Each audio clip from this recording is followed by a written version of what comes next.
Welcome to the Deep Dive. It's great to be here. And today we are tackling maybe the biggest topic there is, the entire cosmos, its structure, its history, everything. Absolutely. And it details everything from, the first fraction of a second after creation, all the way to these strange, invisible forces that are governing the universe today.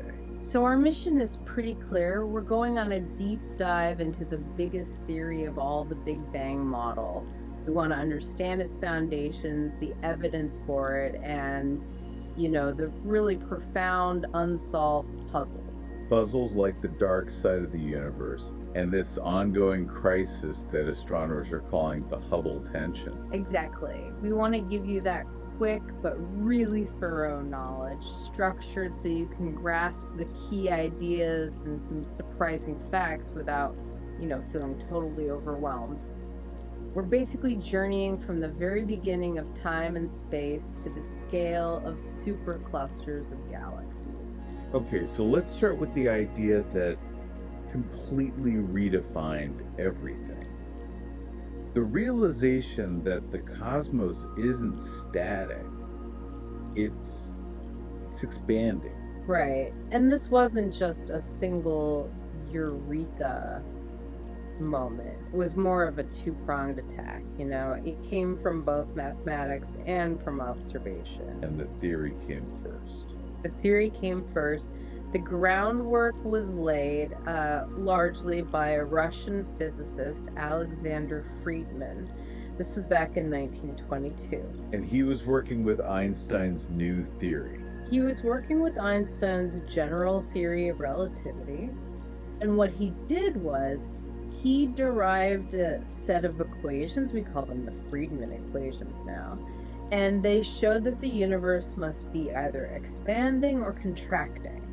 So a static, unchanging universe just wasn't an option. Exactly.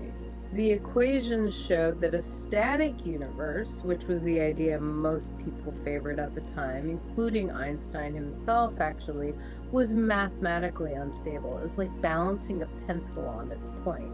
It just wouldn't last. So the theory said expansion was possible. You need to connect that to the sky, to reality. And that's where Georges Lemaitre comes in. He was a Belgian priest and also a physicist, a brilliant thinker. What did he do that was so critical? Well, a few years later, in 1927, he independently came to the same conclusions as Friedman, but, and this is the key step, he was the first one to link that theoretical expansion to what astronomers were actually seeing. The so-called extragalactic nebulae. Right. What we now know are other galaxies. He saw that they were moving away from us, and he proposed that this was a direct result of the entire universe expanding. He put the theory and the observation together. So he made the static universe dynamic. He did. And a few years after that, in 1931, he came up with this concept of the universe emerging from a single ultra-dense state. He called it the primeval atom. That feels a little archaic now. It does, but the idea was revolutionary. It's the moment the modern concept of the Big Bang was born. If you run the expansion backward in time, it implies a beginning from an unbelievably hot and dense state. Okay, so the theory was powerful, but it needed that final, irrefutable proof. And that arrived in 1929 from Edwin Hubble. This is the famous Hubble-Lemaitre law. To get this law, you first have to understand redshift. It's a fundamental concept. Right, so when astronomers look at distant galaxies, the light from them isn't the color it should be. It's been stretched, it's shifted toward longer, redder wavelengths. And if you think about it like a sound wave, like the Doppler effect from an ambulance siren, a red shift means the source is moving away from you. But Hubble's law showed it was more than just that, it was about the rate they were moving away. Precisely. This is the core insight, and it's so elegant. It's just V equals H naught D. Okay, break that down for us. So the recessional velocity of a galaxy, how fast it's moving away, is directly proportional to its distance from us, D. In plain English, the farther away a galaxy is, the faster it appears to be receding. And that linear relationship is the key. It's the unmistakable signature of space itself stretching uniformly everywhere. Which is so important because it immediately gets rid of the idea that we're the center of everything. Exactly. The classic analogy is dots on the surface of a balloon. As you inflate it, every dot sees every other dot moving away.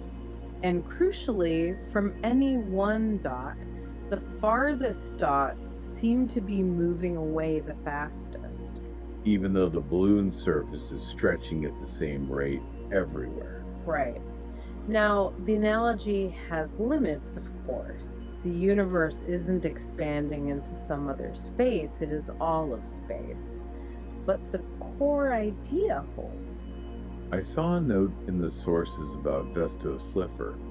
He seems like an unsung hero in this story. Oh, he deserves enormous credit. I mean, as early as 1912, he was painstakingly measuring the velocities of these spiral nebulae. Using the Doppler shift you mentioned. Yes, and he found that almost all of them were flying away from us at incredibly high speed. He had the V, the velocity part of the equation. Hubble, a decade later, figured out the distances, the D, and put the two together to get the law. So let's talk about the measurement itself. This constant H naught, the Hubble constant, it defines the current rate of expansion. Right, it's the proportionality constant. It tells you how many kilometers per second faster a galaxy recedes for every megaparsec it is farther away. A megaparsec being about 3.26 million light years. And Hubble's first guess was way off. Massively. He estimated about 500 kilometers per second per megaparsec. His distance measurements were just not accurate enough back then. Today, with much, much better methods, we've pinned it down to around 70. And it's worth just stepping back to appreciate the context.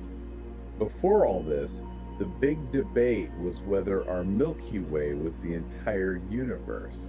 That's such a great point. Just 5 years before his law, in 1924, Hubble was the one who proved that these spiral nebulae weren't gas clouds inside our galaxy. They were other galaxies. Island universes millions of light years away. That discovery alone changed the scale of the cosmos from one single system to a universe with billions of them. It really set the stage for understanding expansion. All right, so the universe is expanding. Let's travel back in time to the model that describes how it all evolved, the Big Bang. And we should probably start by clearing up a big misconception. Yes, this is critical. When scientists talk about the Big Bang, we are not talking about the origin of time, space, and energy itself. We don't have the physics for that. So what is the model describing? It's a physical theory. It describes the emergence of the universe we see today from an initial state that was extraordinarily hot and dense. And our best measurements tell us this process started about 13.787 billion years ago. You say we lack the physics for that first moment. What's the boundary? How far back can our testable models actually go? If you run the equations of general relativity backward, the math it breaks. You get a singularity, a point of infinite density and temperature. But we know GRs the whole story there because quantum effects would take over. And we don't have a theory of quantum gravity yet. We don't. So our really solid testable models only begin after about 10 to the minus 15 seconds, an impossibly tiny fraction of a second, but still, it's a boundary. Everything before that is, well, more speculative. It's incredible that we can model everything since that point, but that first instant is the ultimate wall. And our ability to model the rest of it relies on a few core assumptions. Okay, what are they? 3 big ones. First, the universality of physical laws. We assume that gravity, electromagnetism, all of it works the same way everywhere at every time. That makes sense. Second is the cosmological principle, which, we touched on. On large scales, the universe is homogeneous, the same everywhere, and isotropic, so it looks the same in all directions. If you zoom out far enough, it's all uniform. Right, you ignore the local clumps like galaxies.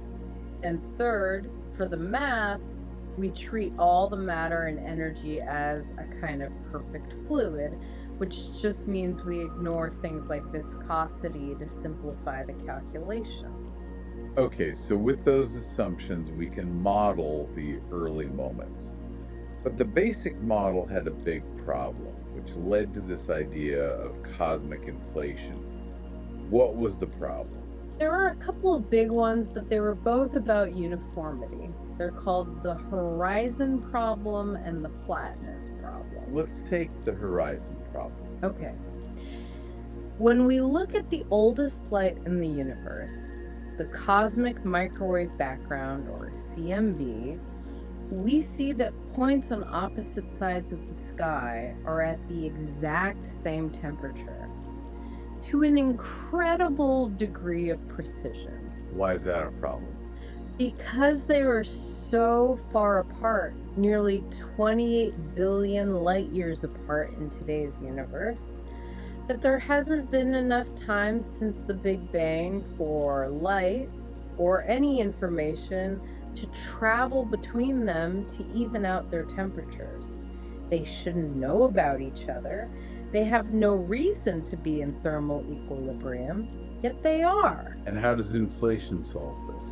Inflation proposes a brief but incredibly intense period of accelerated expansion faster than the speed of light in the very first fraction of a second. Whoa, faster than light. That sounds like it breaks Einstein's rules. That's a crucial point. It's really important for you to get this right.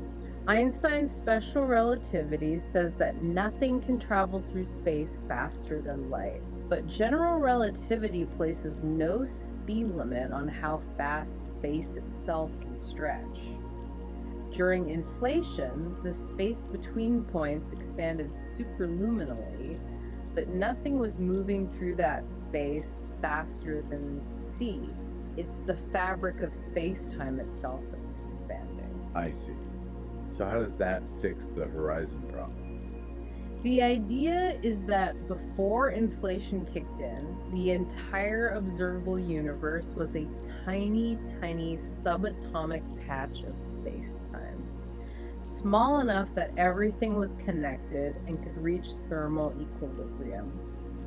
Inflation then took that tiny uniform patch and blew it up exponentially to cosmic size, preserving that initial uniformity across everything we can see today. It's a brilliant fix. Yeah. So after this super fast inflation ended, the universe settled into the slower expansion we see today, and it started to cool down. Right, and as it cooled, that immense energy from the inflationary period turned into matter. Subatomic particles formed. We went from a quark-gluon plasma to the protons and neutrons we know. And very quickly, the first elements were forged. Yes, in the first few minutes. We call it Big Bang nucleosynthesis. For a very brief window of time, it was hot enough and dense enough for protons and neutrons to fuse into atomic nuclei. But only the lightest elements. Only the lightest. The process stopped once things cooled down too much. So you ended up with about 75% hydrogen, 25% helium, and just tiny traces of lithium. All the heavier stuff, the oxygen you're breathing, the carbon in your body, had to wait billions of years to be cooked inside stars. So we start with this smooth soup of hydrogen and helium. How do we get from that to the galaxies and clusters we see today? That's where gravity and our standard model, the lambda CDM model, come in. The universe wasn't perfectly smooth. There were tiny density fluctuations, which we can actually see in that ancient light, the CMB. And gravity goes to work on those. Exactly. The slightly denser regions had a little more gravity, so they started pulling in more matter. And this process was massively sped up by the presence of cold dark matter. Over hundreds of millions of years, those tiny seeds grew into gas clouds, then stars, and eventually the entire cosmic web of galaxies.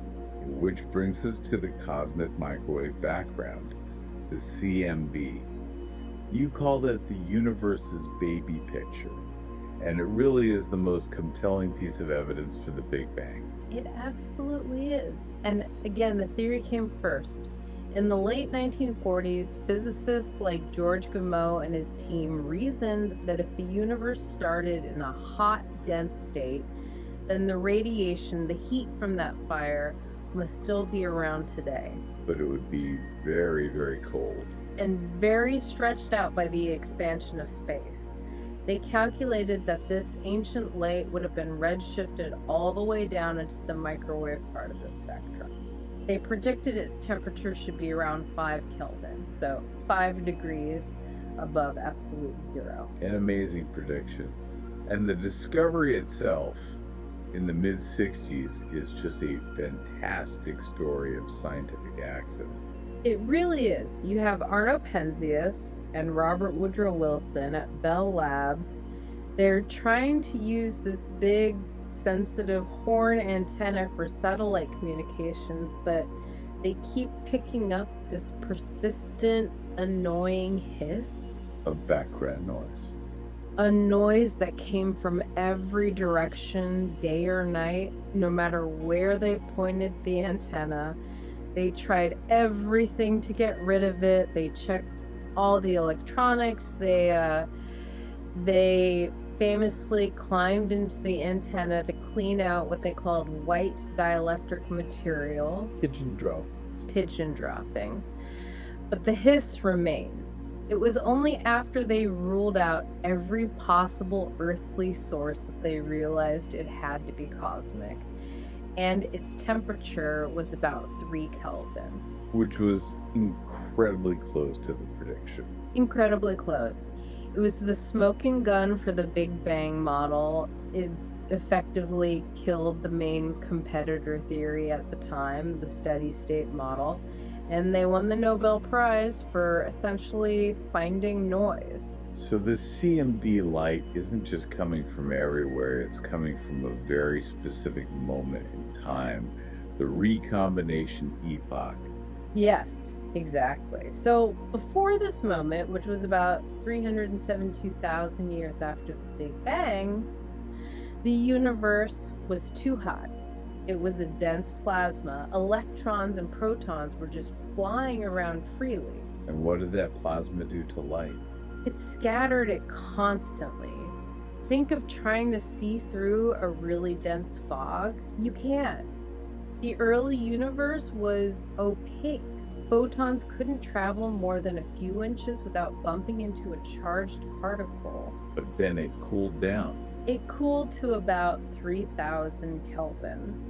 And at that magic temperature, electrons and protons could finally combine to form stable neutral hydrogen atoms. Recombination. Yeah. And that made the universe transparent. Instantly. With all the charged particles locked up in neutral atoms, the photons were suddenly free. They could travel unimpeded across the cosmos. And the light that was released at that exact moment is what we see today as the CMB. We call it the surface of last scattering. Because it's literally the farthest back in time we can see using light. Before that, the universe was a wall of fog. It's like looking at the surface of a cloud. Now, when we look at the CMB, it's incredibly uniform. Its temperature is the same everywhere to, what, 1 part in 100,000? That's right. As measured by the COBE satellite, it's a near-perfect black body spectrum at 2.7255 Kelvin. So if it started out that smooth, how did we end up with all this structure? Galaxies, clusters, us. That is the crucial detail. Those tiny, tiny variations, the anisotropy, these are the most important thing about the CMB. They are tiny temperature fluctuations that correspond to tiny density fluctuations in that primordial plasma. These are the seeds of all structure. Precisely. The slightly hotter, denser spots had a bit more gravity, and over billions of years, gravity amplified those tiny differences, pulling in more and more matter until they collapsed to form everything we see. And it took some incredible space missions to map those seeds. It did. First was COBE in the early 90s. It made the first detection of the anisotropies, which was a huge discovery. It earned a Nobel Prize. Then came missions like WMAP and Boomerang, which had much higher resolution. Now, what do they find by looking at the size of those hot and cold spots? They measured something called the first acoustic peak in the CMB power spectrum, and the angular size of that peak on the sky told them something profound about the geometry of the universe. Which is that the universe is flat. Approximately flat, yes. Euclidean geometry works over cosmic scales, which was this huge confirmation of a key prediction from the theory of cosmic inflation. And then finally, the Planck Surveyor mission gave us the most detailed map ever, refining all these measurements and locking in the parameters for our standard model of cosmology. The lambda CDM model. And this is where we have to confront the astonishing and humbling census of what the universe is actually made of. It is without a doubt the single most humbling fact in physics. Everything we've been talking about so far, the stars, the planets, the gas, the dust, us all of that normal baryonic matter. What percentage of the universe is that? It's about 5%. 5%. 5. The other 95% is made of two components that we can't see and we don't fundamentally understand. Which are? Dark matter, which makes up about 27%, and dark energy, which accounts for the remaining dominant 68%. This 95% unknown is really the great mystery of modern physics. Okay, let's start with dark matter. What does dark actually mean here? And how do we know it's there if we can't see it? Dark means it doesn't interact with light at all. It doesn't emit, absorb, or reflect any form of electromagnetic radiation. It's completely invisible. We know it exists because we can see its gravity. And the first hints of this came almost a century ago from Fritz Zwicky. That's right, 1933. He was studying the Coma cluster of galaxies, and he noticed the galaxies on the outskirts were moving way too fast. Based on the mass of the stars he could see, the cluster should have just flown apart. So something invisible was holding it together. An enormous amount of invisible mass. He called it Dunkelmaterie dark matter, but his work was largely ignored for decades. Until Vera Rubin's work in the 1970s. Yes, she provided the undeniable evidence. She studied the rotation of individual spiral galaxies. Now, basic physics says that stars far from the center should orbit slower than stars closer in, just like planets in our solar system. But that's not what she found. Not at all. She found that the stars on the outer edges were moving just as fast or even faster than the inner stars. This is the galaxy rotation problem. And the only way to explain it is if the entire visible galaxy is embedded in a huge invisible halo of dark matter. That unseen mass provides the extra gravity to hold those fast-moving stars in their orbits. Exactly. And the modern evidence is even stronger. We use gravitational lensing, the way mass warps space-time, to literally map the distribution of dark matter in galaxy clusters. And what's the clearest smoking gun evidence we have? That would be the bullet cluster. It's actually two galaxy clusters that have collided and passed through each other. When we look at it, we can see the normal matter, the hot gas in pink, from X-ray telescopes. That gas slowed down in the collision. But when we map the total mass using gravitational lensing, shown in blue, we see that most of the mass sailed right through the collision without slowing down at all. It's a clear separation of normal matter from the invisible gravitational mass. That's dark matter. So we're sure it's there. What do we think it is? What are the candidates? Well, we're pretty sure it's cold dark matter, which just means it's slow moving. That's required to form the galaxy structures we see. As for what it is, the leading candidates are hypothetical particles. The most famous are WIMPs. Weakly interacting massive particles. Right. They would be heavy particles that only interact via gravity and the weak nuclear force. We're searching for them in deep underground labs, hoping to catch the tiny recoil of an atomic nucleus when a WIMP finally bumps into it.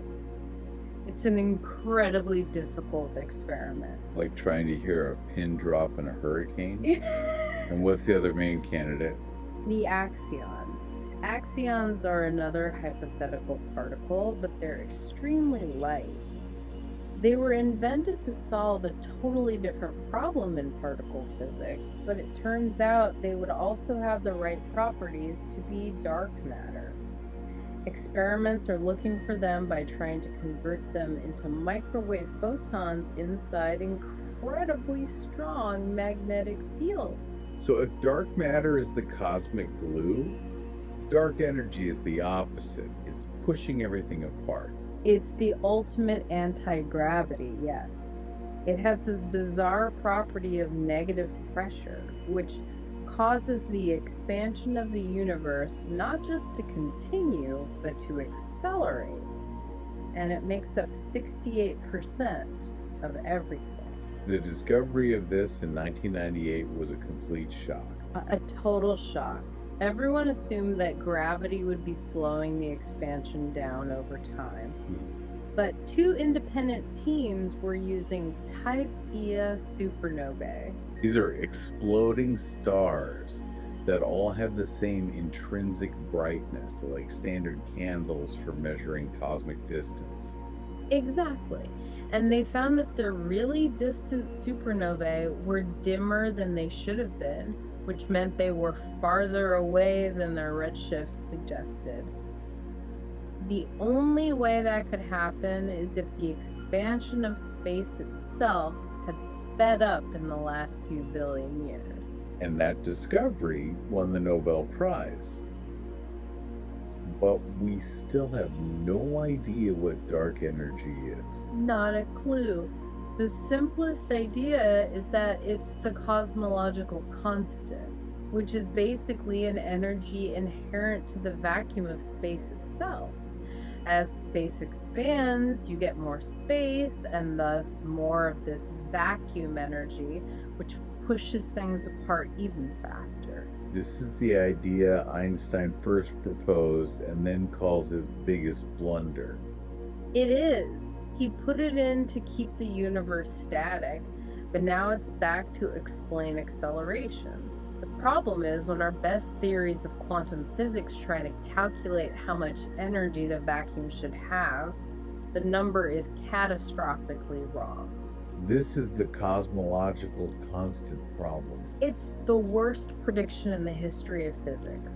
The predicted value is 10 to the power of 120 times larger than what we actually observe. Can you even put a number that big into perspective? It's almost impossible. It's a 1 followed by 120 zeros. If the vacuum energy was really that big, the universe would have been ripped apart so violently in the first instant of its existence that not even a single atom could have formed. So our fundamental theories are just broken when it comes to this. Something is deeply wrong, so people have proposed alternatives. Maybe it's not a constant, but a dynamic field called quintessence. Or more radically, maybe there is no dark energy. Maybe Einstein's theory of gravity itself is wrong on cosmic scales and needs to be modified. Okay, let's pivot from the great cosmic unknowns to the incredible extreme objects that gravity forges within the universe, starting with the life and death of stars. Stars are born in these giant cold clouds of gas and dust called stellar nebulae. Gravity pulls the material together, and eventually the core gets so hot and dense that nuclear fusion ignites, Fusing hydrogen into helium. And what happens next depends entirely on the star's mass.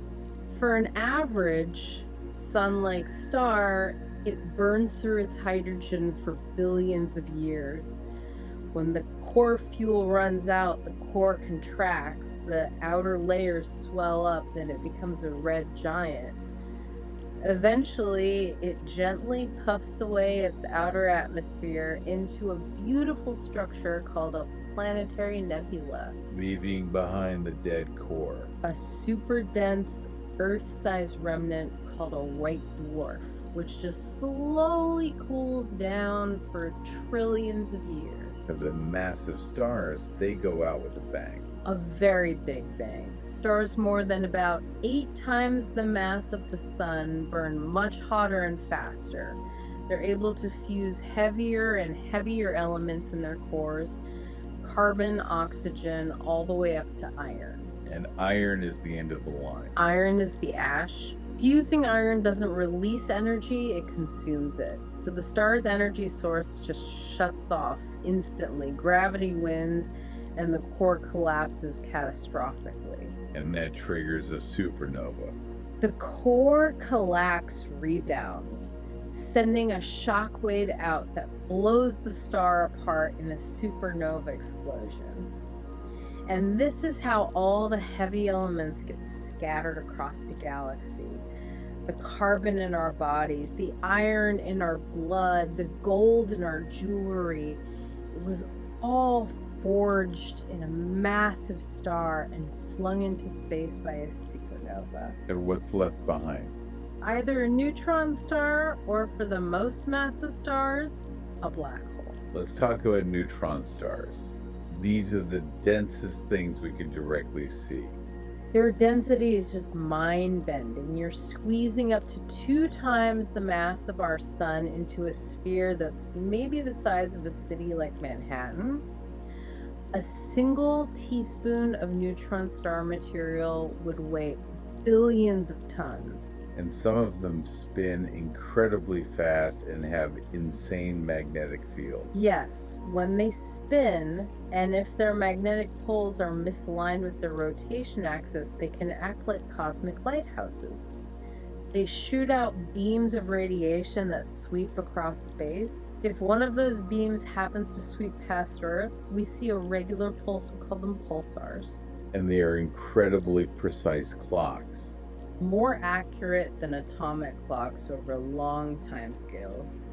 The fastest one we know of spins over 43,000 times a minute. And their magnetic fields, some of them, called magnetars, are so strong they can cause star quakes on the star's crust that release more energy in a tenth of a second than our sun does in 100,000 years. And there's that great anecdote from their discovery back in 1967. The signal was so regular. It was so perfectly regular that the researchers briefly and half jokingly considered that it might be an artificial signal from an alien civilization. They nicknamed the first one LGM-1 for Little Green Men. So the most extreme remnant of a star is black hole, a region where gravity is so strong that nothing, not even light, can escape.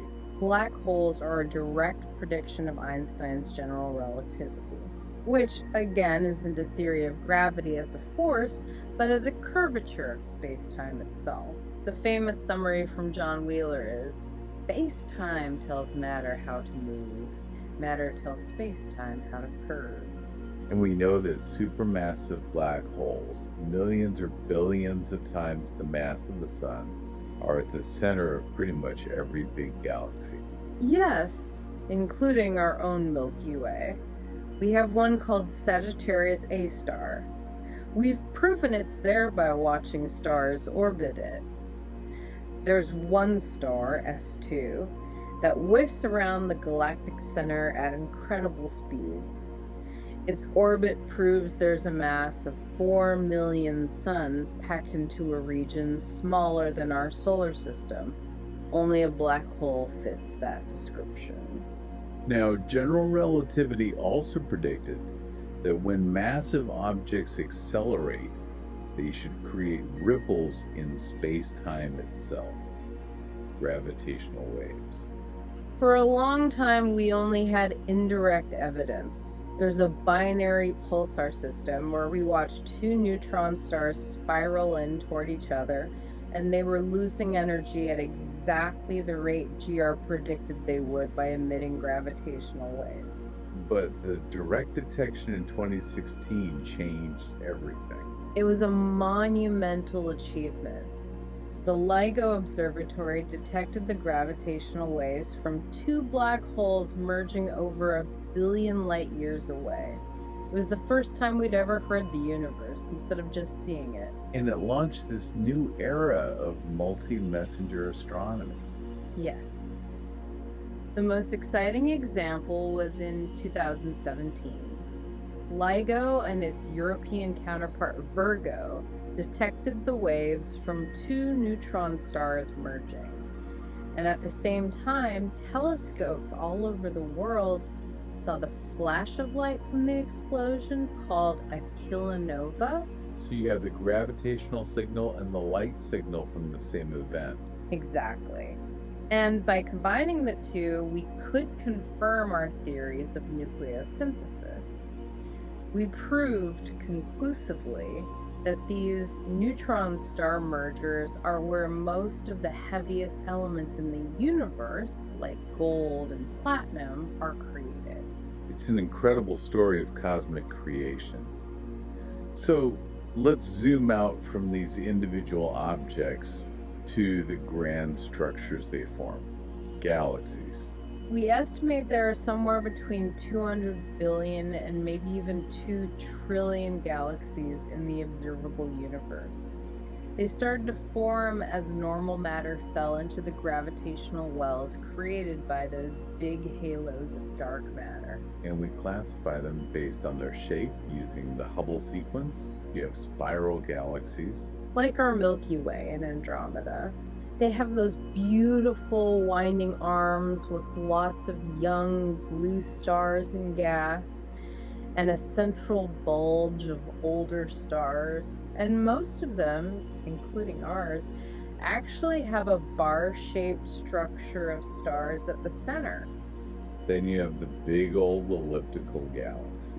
Right. They're more spherical or oval-shaped, full of old red stars. and they have very little gas or dust for making these stars. We think they're mostly the result of messy mergers between spiral galaxies. And then there are the irregular ones. Yeah, they're just chaotic, no defined shape, often because they're in the middle of a collision or a gravitational interaction.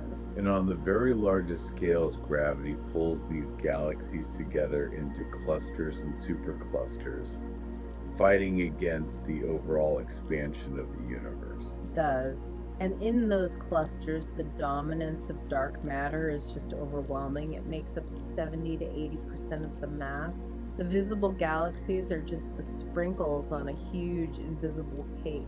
Okay, so this brings us to the frontier. The biggest puzzle in cosmology today, the Hubble tension. This is the crisis. Everything we believe about the universe is in our standard lambda CDM model, and that model tells a very consistent story. But when we measure the expansion rate today, the number we get disagrees with the number the model predicts. And it's not a small disagreement. It's what we call a 5 sigma discrepancy. That means the odds of it being a random fluke are about 1 in 3.5 million. Something is wrong, either our measurements or our model. Okay, so let's break down the two conflicting numbers for the Hubble constant. All right, the first number comes from the early universe.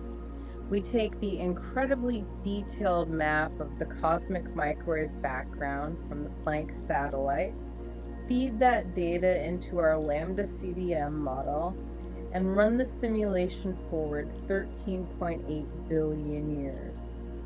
The model predicts that the expansion rate today should be about 67.4 kilometers per second per megaparsec. That's the prediction. What's the measurement? The measurement comes from the late universe, from direct local observations. This uses what's called the cosmic distance ladder, and this method gives a consistently higher value, around 73. So 73 versus 67.4. That's a big gap. It means the universe today seems to be expanding about 9% faster than our model of the early universe says it should be. That's the tension. And we have to talk about how that distance ladder works because it's crucial. It starts with special stars called Cepheid variables. Yes. Back in the early 1900s, Henrietta Swan Leavitt discovered something amazing about them. Their pulsation period is directly related to their true brightness. So if you measure how long it takes for one to pulse, you know exactly how luminous it is. It's a standard candle. A perfect standard candle. You compare its true brightness to how bright it appears from Earth, and you can calculate its distance with high precision. So we use Cepheids to measure the distance to nearby galaxies, and then we use those galaxies to calibrate an even brighter standard candle for seeing farther away. Which are the type Ia supernovae. They're so bright you can see them halfway across the universe. By finding supernovae in the same galaxies where we've measured Cepheid distances, we can calibrate them and build this robust ladder out to huge distances. For a while, people hoped this was just some kind of measurement error. It was the most likely explanation. Maybe stars were too crowded in the images, throwing off the brightness measurements of the Cepheids. But then, the James Webb Space Telescope was pointed at these exact stars. And what did it find? With its incredible resolution, Webb confirmed the Hubble Space Telescope's measurements. The local distance ladder seems to be solid. The error is not in the late universe measurement. Which leaves a pretty profound implication. It means our standard model, the lambda CDM model that has been so successful, is incomplete. There's some piece of the puzzle missing. Some new physics might be at play that change the expansion rate of the universe sometime between when the CMB was formed and today. If the universe really is expanding faster at 73, that also means it's younger than we thought. It does. It could shave off hundreds of millions of years, which might start to create problems for how old we think some of the oldest stars are. It's a genuine crisis. Let's shift our focus one last time to something a bit closer to home, conceptually at least. Exoplanets. Planets outside our solar system. The census is exploding. We're over 6,000 confirmed exoplanets now. And the takeaway is clear. Planets are everywhere. Most stars probably have at least one. And we have some really clever ways of finding them. The most successful is the transit method. That's what the Kepler and TESS missions use. You just stare at a star and look for a tiny periodic dip in its brightness. That's the shadow of a planet passing in front of it. It gives you the planet's size and its orbital period. And then there's the wobble method. The radial velocity method. As a planet orbits a star, its gravity makes the star wobble slightly. We can detect that wobble as a tiny Doppler shift in the star's light, which lets us measure the planet's mass. Combine transit and radial velocity, and you get the planet's density, so you know if it's rocky or gassy. Exactly. And then there's a third method, gravitational microlensing, that uses general relativity itself to find planets. It can find really cold, distant planets, or even rogue planets that aren't orbiting any star at all. And all these big questions, dark energy, the Hubble tension, the nature of exoplanets, are driving the next generation of observatories. The next decade is going to be amazing. We have the Nancy Grace Roman Space Telescope coming up. It will have Hubble's resolution, but with the field of view 100 times larger. It's designed specifically to map dark matter and study dark energy. And Europe's Euclid mission is already up there, mapping the 3D structure of the universe. Exactly.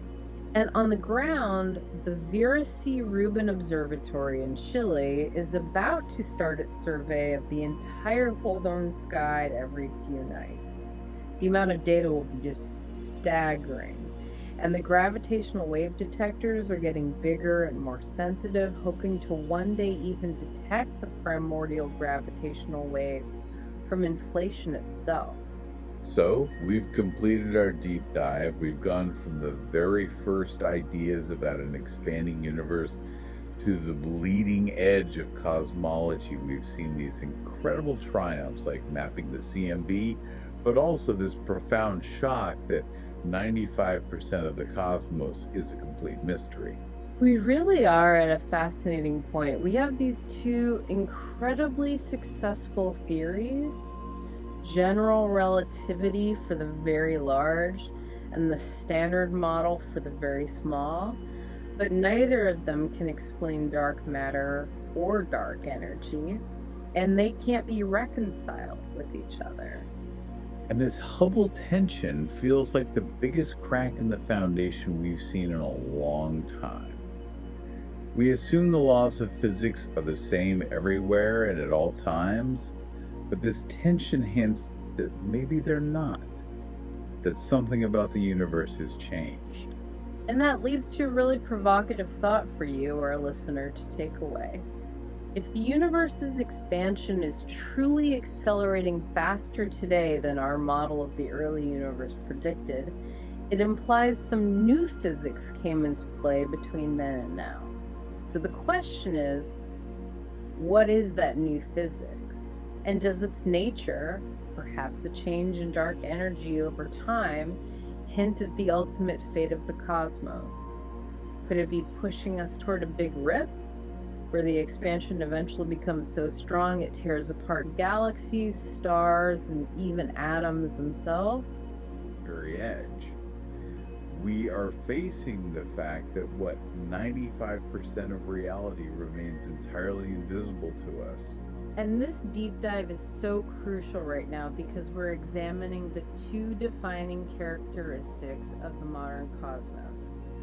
You have the structure built by dark matter, and then you have the accelerating expansion driven by dark energy. Right.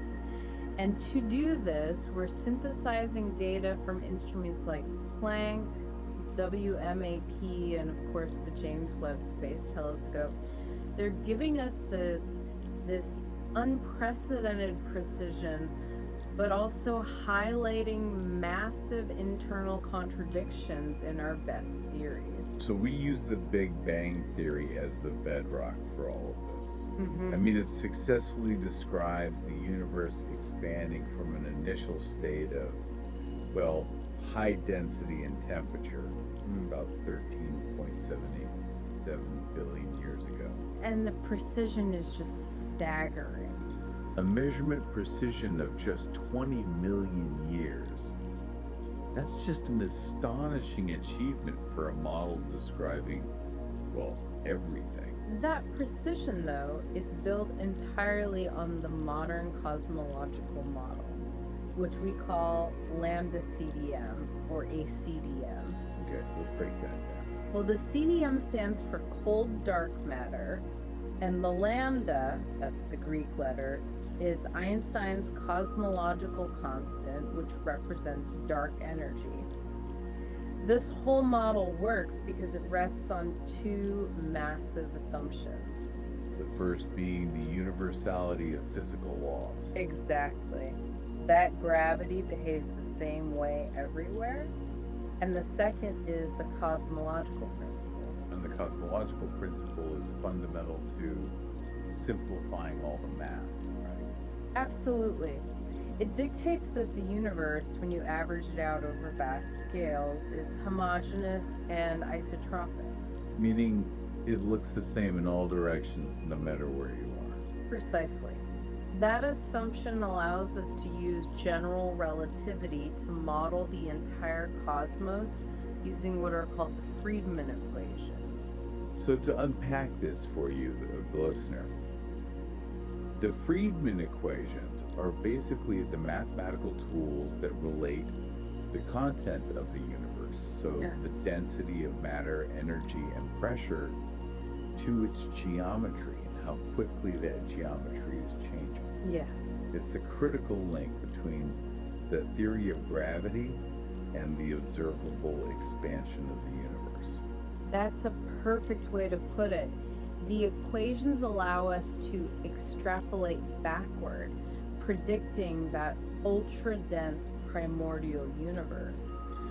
But, and this is important, we have to stress that the Big Bang model does not explain the origin of energy or time or space itself. It describes the evolution after that point. Exactly. After that initial high temperature, ultra dense state.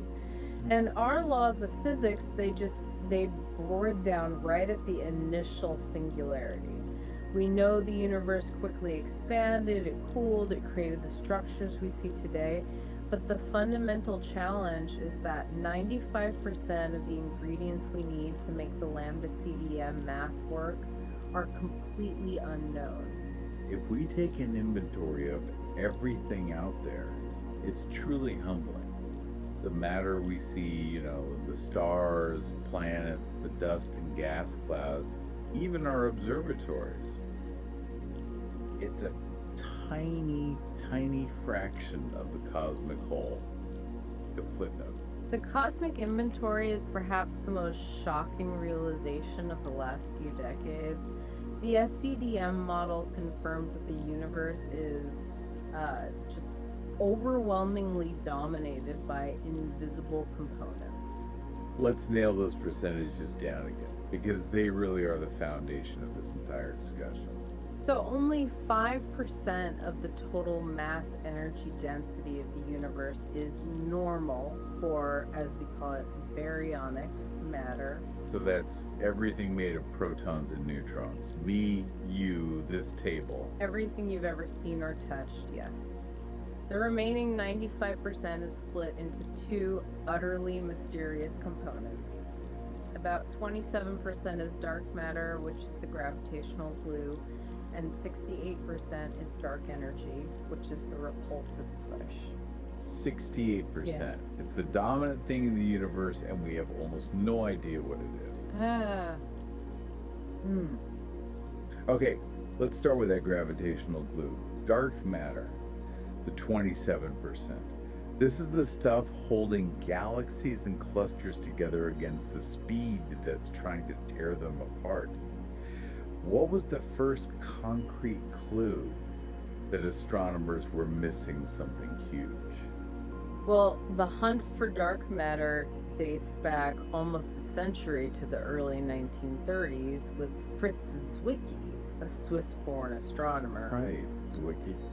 Zwicky studied the velocities of galaxies within the massive Coma cluster. And he observed that these galaxies were moving so quickly that the gravitational pull of all their visible stars and gas was, well, it was nowhere near enough to hold the cluster together. They're moving too fast to be gravitationally bound. Exactly. They should have escaped the cluster entirely, but they hadn't. Zwicky calculated that the cluster needed something like 400 times more mass than he could see to remain stable. 400 times. Yes. So he suggested there must be an invisible form of mass providing the necessary gravitational tether, which he famously dubbed Dunkelmaterie dark matter. This was, as you can imagine, highly controversial at the time. And here's where the evidence really solidified thanks to the pioneering work of Vera Rubin in the 1970s. Her observations moved this concept from just a weird cluster scale anomaly to a universal galactic requirement. That's right. Rubin observed the same missing matter problem, but in individual spiral galaxies. She focused on the galaxy rotation curves, which is how fast stars orbit the galactic center as you move further out. Exactly. And standard Newtonian physics predicts that stars farther out should rotate slower, just like planets in our solar system. Mercury zips around, Neptune crawls. But that's not what she found. Not at all. She found that stars on the outer edges of the spiral arms rotated just as fast as the inner stars. The rotation curves were flat. Which means if there wasn't some massive invisible material far beyond the visible star disk, those outer stars should have been flung out into space. A massive unseen halo of dark matter extending far beyond the visible spiral was required to produce the gravitational force needed to keep the structure together. The rotation curve observations were a massive tipping point for the entire field. And today we have evidence that moves past rotation curves using the powerful technique of gravitational lensing. Gravitational lensing, the bending of light by massive objects, is really our best tool because it maps the total distribution of mass, both visible and invisible. And the gold standard observation here is the bullet cluster, studied in 2006. The bullet cluster is the clearest visual proof we have. So what did the collision show? The bullet cluster is the result of two galaxy clusters colliding at extreme speeds. As they pass through each other, the normal matter, the hot X-ray emitting gas, which is actually most of the visible mass, that gas interacted, it slowed down and it was left trailing behind. You can see it vividly in the pink X-ray maps of the cluster. Okay, so the normal stuff gets stuck in the middle of the collision. But the bulk of the gravitational mass, which we mapped by observing the bending of light from background galaxies, it passed straight through without interacting at all.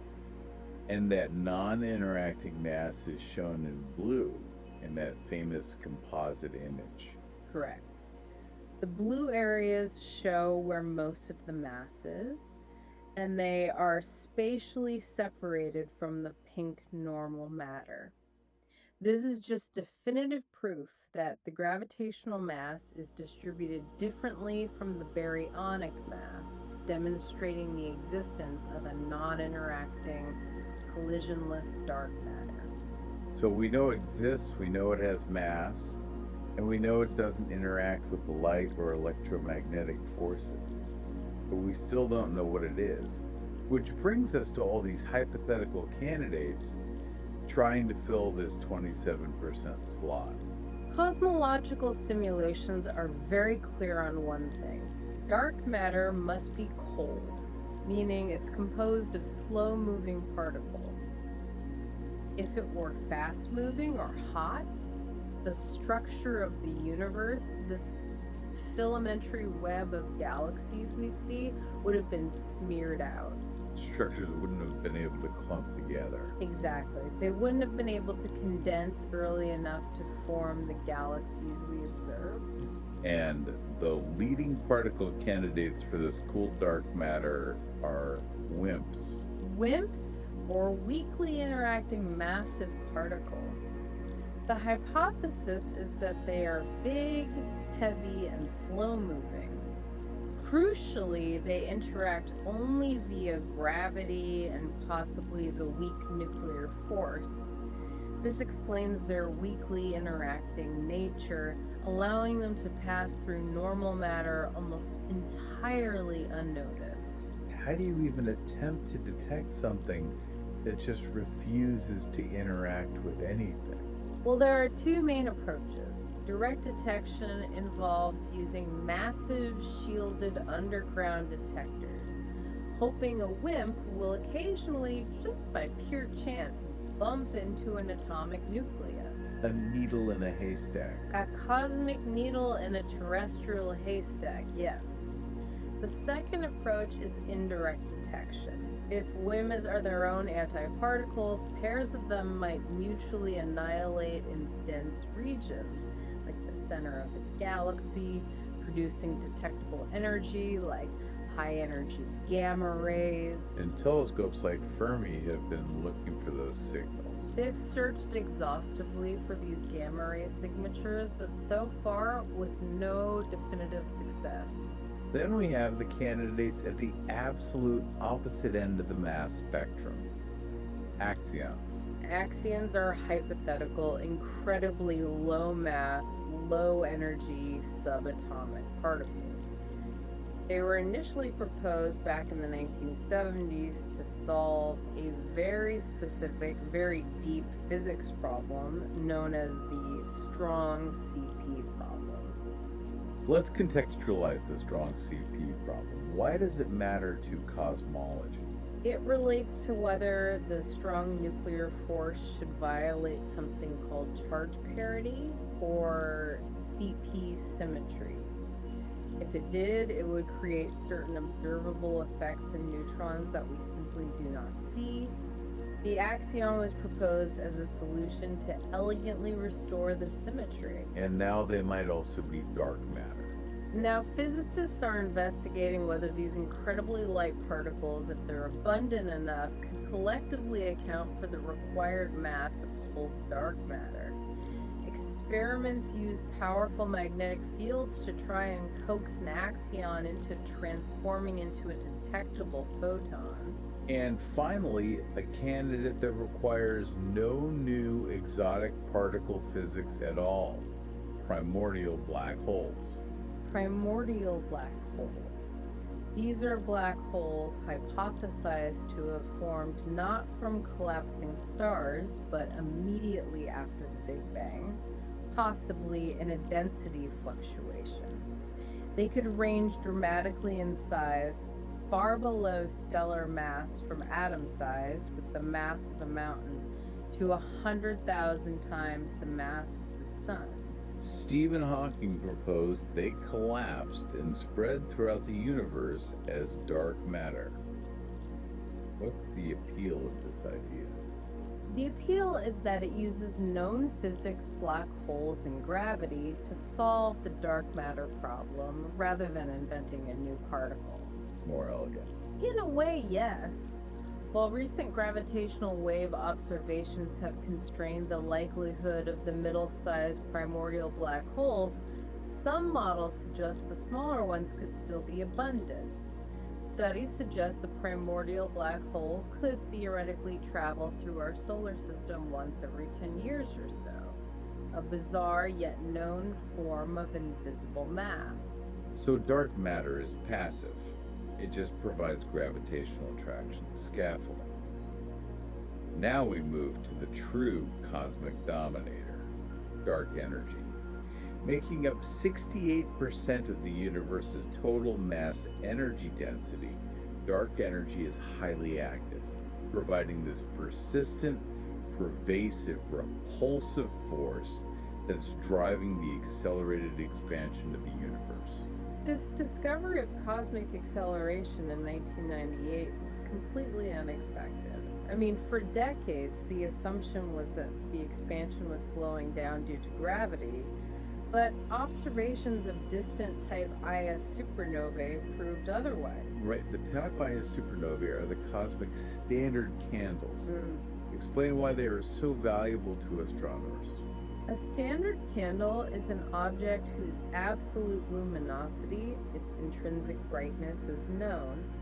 Type Ia supernovae are critical because they result from a white dwarf star reaching a very specific critical mass limit, the Chandrasekhar limit, and exploding.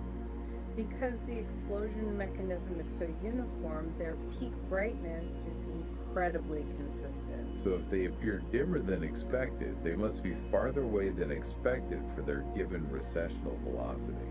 That's precisely what the teams led by Rees, Perlmutter, and Schmidt found. The supernovae were dimmer, which meant the universe had expanded faster in the recent past than gravity alone would dictate. The expansion wasn't slowing down, it was speeding up. And this unexpected acceleration led us right back to Einstein's equations and the famous cosmological constant, lambda, which he had dismissed as his biggest blunder. The irony is profound. Dark energy, in its simplest and most elegant form, is modeled by that cosmological constant in general relativity. Einstein originally introduced it to force his equations to produce a static universe, which was the accepted view at the time. Before Hubble. Before Hubble confirmed expansion, yes, Einstein retracted it. Now it's back, representing the intrinsic energy of empty space, or vacuum energy, acting as a persistent negative pressure that resists gravity's pull. But modeling dark energy as simple vacuum energy introduces one of the most severe theoretical crises in physics, the vacuum energy problem. This is where theory and observation clash violently. Quantum field theory dictates that the vacuum of space isn't truly empty. Virtual particles constantly pop in and out of existence, contributing energy to the vacuum. Okay. When theorists calculate how much energy this vacuum should possess, the result is catastrophic. Give us the scale of the mismatch. The theoretical prediction for the density of vacuum energy is too high by approximately 120 orders of magnitude, a 1 followed by 120 zeros. That's not just a rounding error.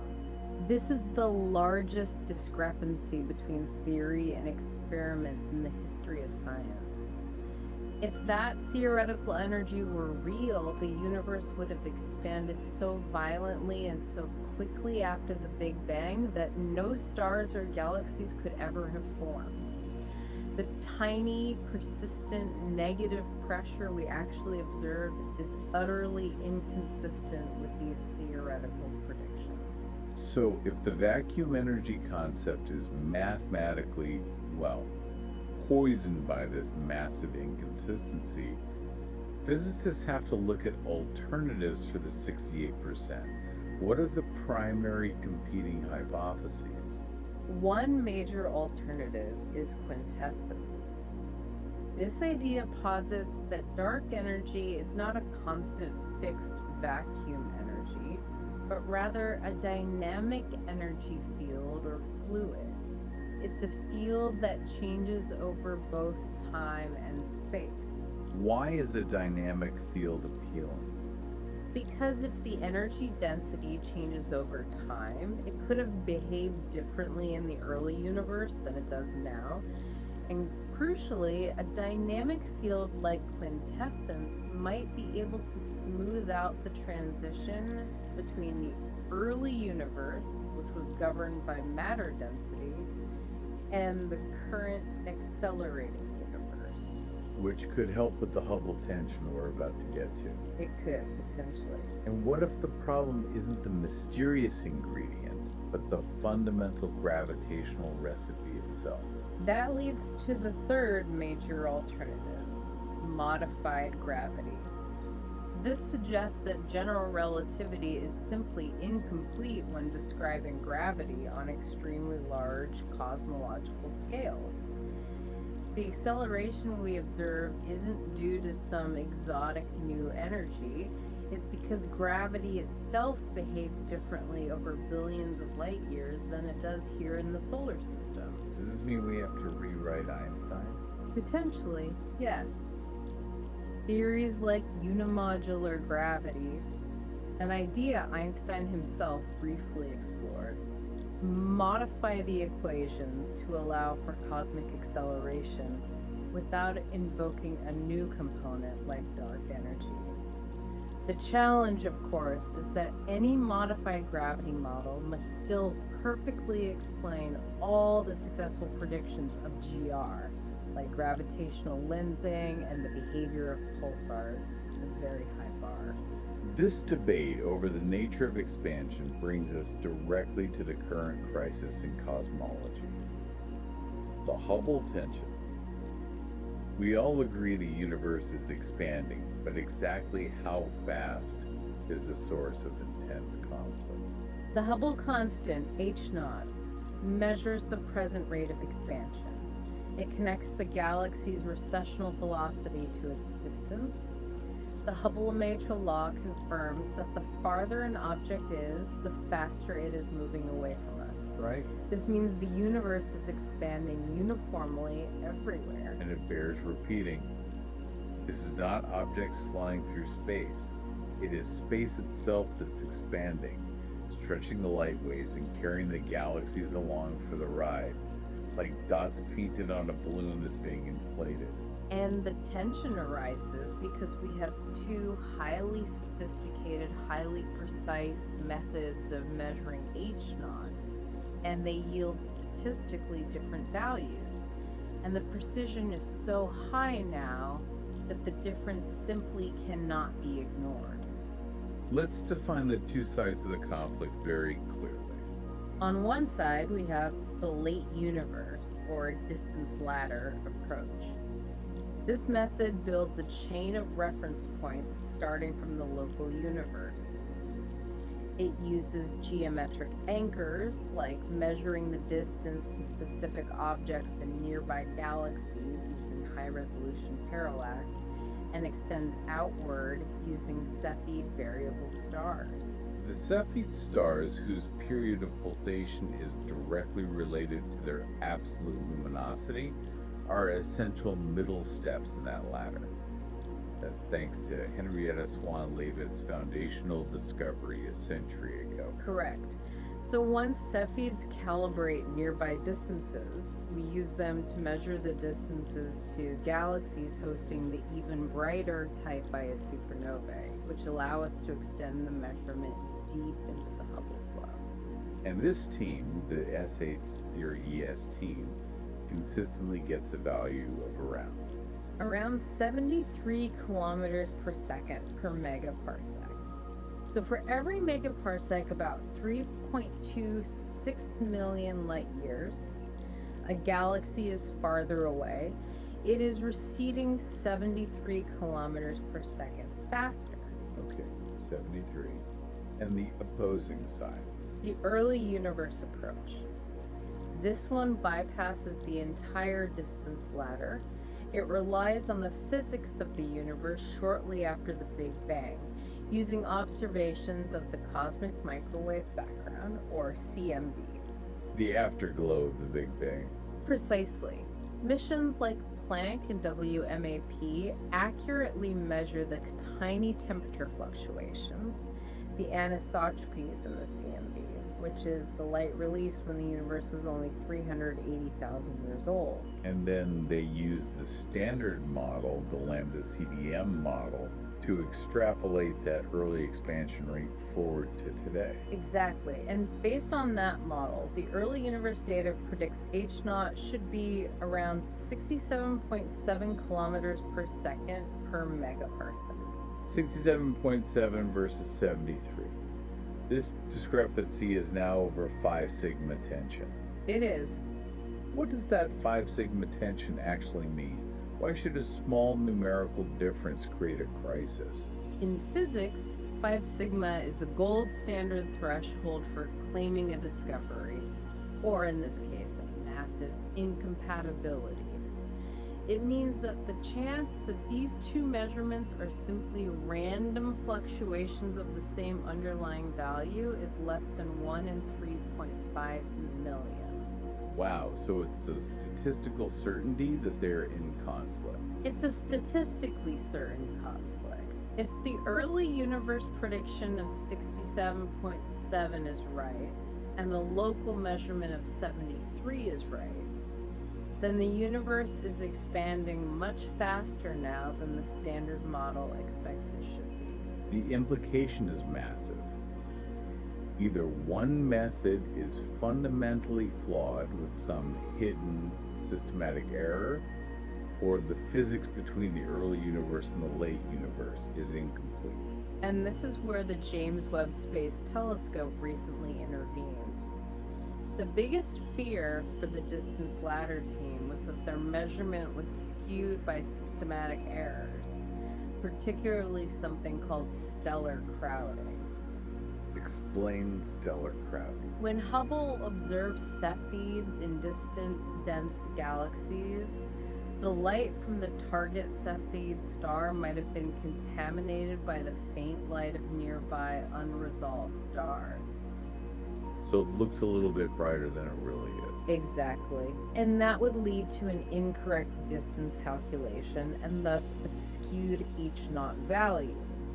But the Webb advantage is its superior infrared resolution, allowing it to see past the dust and the clutter. Correct. The SH0ES team used JWST to reobserve critical Cepheid milepost markers. Webb's infrared vision effectively negates the crowding argument. It just cuts through it. By removing that potential source of systematic error, the JWST data confirmed that the 73 kilometers per second per megaparsec measurement is robust. The data is clean. So the local anchor is firm.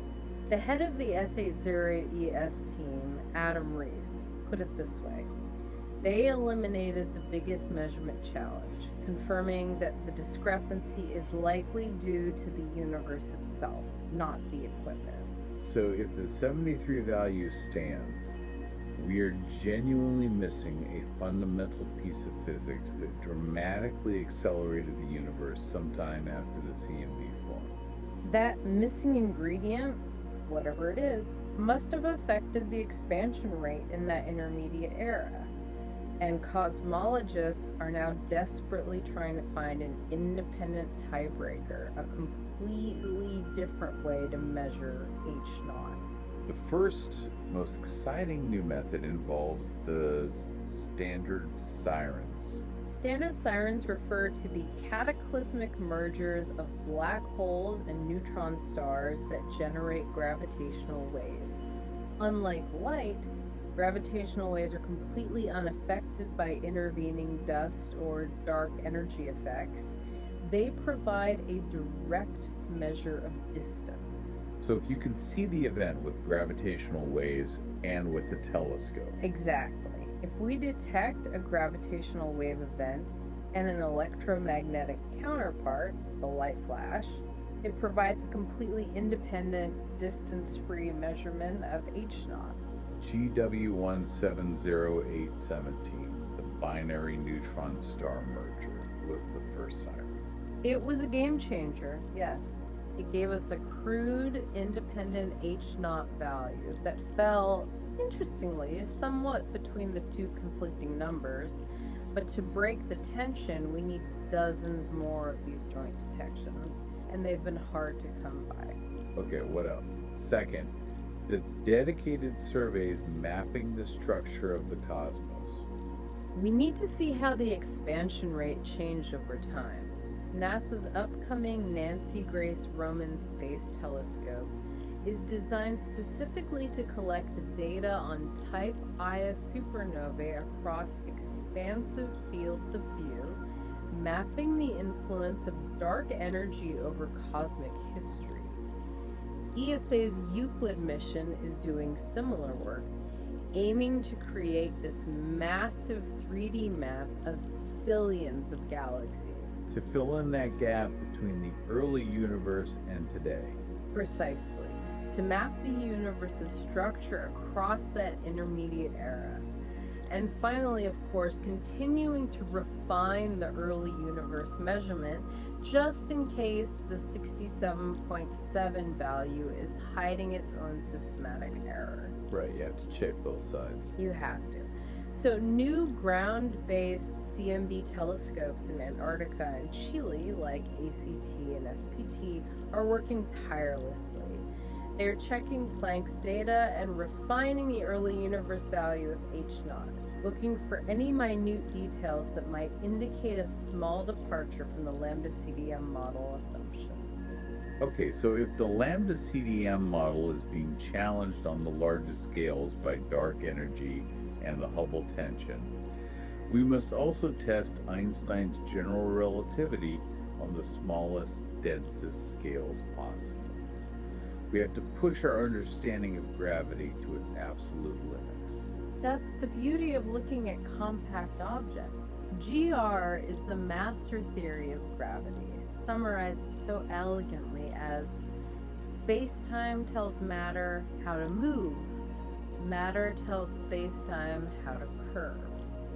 The existence and behavior of ultra-dense objects, black holes, and neutron stars provide the strongest environment for testing this theory. Let's look at the fate of massive stars that run out of fuel.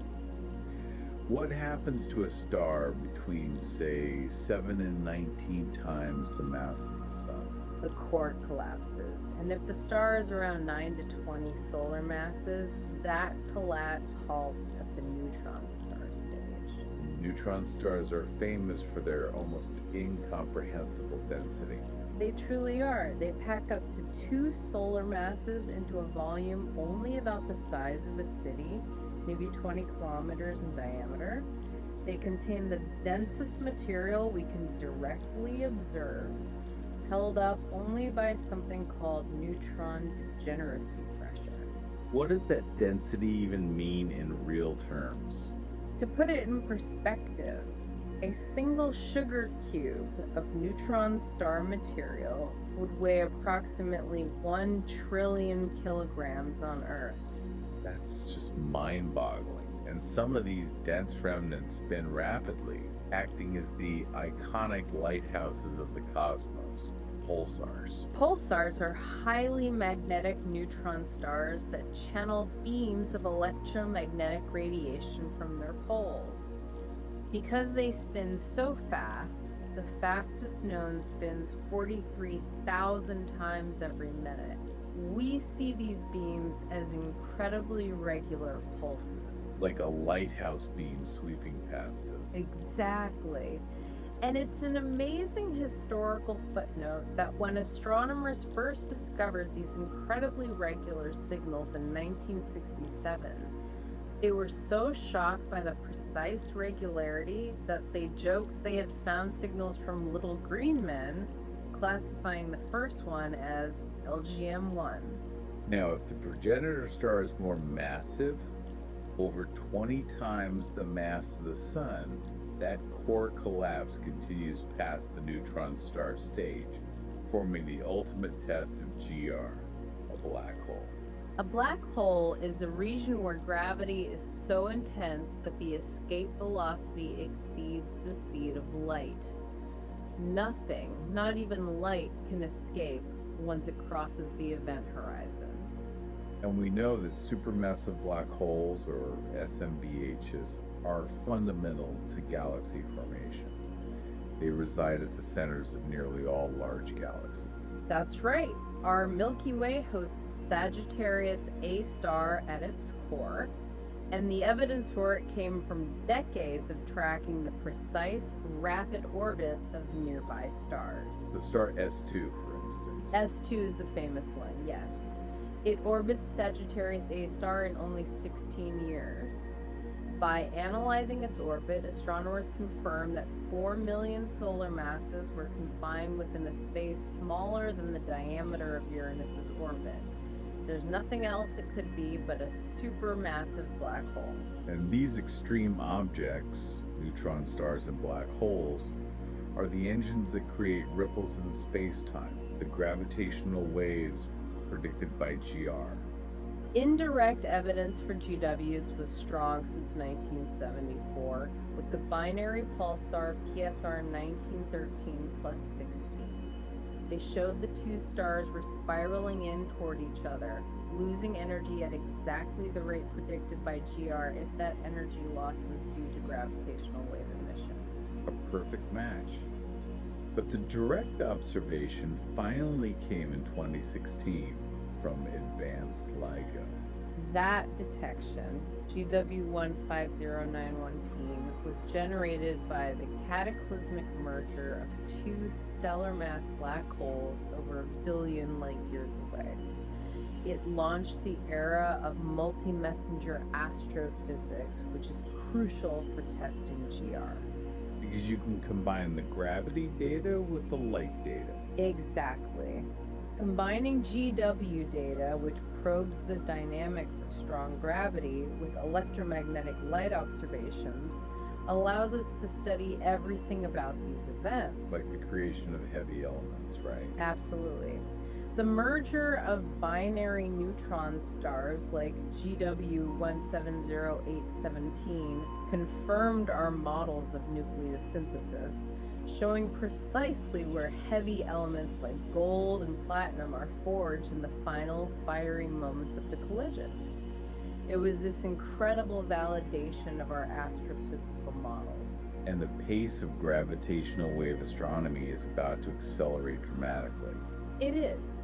Current observatories like LIGO, Virgo, and K-Gray are already impressive. But upcoming third-generation observatories like Cosmic Explorer and the Einstein Telescope are projected to increase the detection rate from a few dozen per year to about one merger every minute. The statistical power we'll gain will be immense, allowing us to test GR's predictions with unprecedented precision and maybe, just maybe, reveal tiny deviations that point toward a quantum theory of gravity. Okay, now let's turn our attention to the visible 5% and see how dark matter and dark energy influence the structures we can observe. The observable universe contains an estimated, 200 billion to 2 trillion galaxies, cosmic cities built on that scaffolding of dark matter. And these galaxies are categorized by their visual appearance using the Hubble sequence. Their shape provides these incredible clues about their violent history and their evolution. Starting with our own type, spirals. Spiral galaxies are defined by winding arms, rotating disks of young blue stars, gas and dust. They are actively forming new stars. And interestingly, the majority of spirals, including our Milky Way, are barred spirals. They have that bar of stars through the middle. Yes, a linear bar-shaped band of older stars extending from the core. And these bars are thought to be density waves that channel gas inward, potentially fueling the central supermassive black hole. Then we have the massive ancient galaxies. Elliptical galaxies. They are the largest and most commonly observed type in high-density regions like galaxy clusters. They range from spherical, which we call E0, to highly elongated, or E7. And crucially, they contain very little gas or dust and are composed almost entirely of old, reddish stars. And the consensus is that ellipticals are the product of galactic violence. Yes. Their formation is widely accepted as the product of violent mergers. When two or more gas-rich spiral galaxies collide, the gravitational forces tear the spiral arms apart. The collision shock heats the gas so intensely that it's mostly ejected, which halts new star formation. And what's left is just this big, disordered ball of old stars. A large, disordered spheroid dominated by old stars. Yes. And that violent history shows up in intriguing subtypes like shell galaxies. Shell galaxies are fascinating. They are. They're ellipticals, where the stars in the outer halo are arranged in these spectacular concentric shells. This structure is believed to be the clear signature of the slow, continuous absorption of a smaller companion galaxy. So it's like ripples in a pond, but with stars. That's a great analogy. The stellar material of the smaller galaxy oscillates back and forth through the center, creating these gravitational ripples that manifest as the shells. For instance, NGC 3923 has over 20 observable shells. It's beautiful. We also have the systems that define neat categorization. Irregular galaxies. These lack a defined symmetric shape, often because they're undergoing strong gravitational interactions or are the remnants of a highly chaotic merger. Then there are lenticular galaxies, which act as transitional objects. They have a disk and a central bulge, like a spiral. They lack arms and contain mainly old stars, bridging that gap between spirals and ellipticals. Now, connecting these visible structures back to the invisible 95%, how did these cosmic cities actually form in the first place? Structure formation began very early. It started with tiny quantum fluctuations in the primordial matter. These density seeds were then amplified by gravity and, crucially, aided by the presence of dark matter. And this all occurred during the Dark Ages, that period after recombination, when neutral hydrogen atoms formed about 300,000 years after the Big Bang, but before the very first stars appeared to light up the cosmos. The cold dark matter provided the necessary gravitational scaffolding, these massive, non-interacting halos within which baryonic matter could slowly condense. The matter gathered inside these halos, eventually forming proto-galaxies. And then the first stars lit up. The first generation of stars, population 3 stars, were incredibly massive, short-lived, and made almost entirely of hydrogen and helium. Their immense UV output triggered what we call reionization, essentially stripping electrons from the neutral hydrogen and making the universe transparent to light again. And when we look at the largest known structures, galaxy clusters, the influence of dark matter remains just overwhelming. Galaxy clusters are the largest gravitationally bound structures in the universe. If you take the inventory of a massive cluster, it provides a stunning reminder of the 95% mystery. What's the breakdown? The composition is dominated by dark matter, which accounts for 70 to 80% of the total mass. Another 10 to 30% is this extremely hot X-ray emitting intergalactic gas. And the actual galaxies themselves, the stars and the dust, make up only a few percent of the cluster's total mass. We started this deep dive with the Big Bang's precise age, and we've ended facing three massive unknowns that threaten to rewrite our current model. What is dark matter? What is dark energy? And why is the universe expanding at two statistically different rates, creating this profound Hubble tension?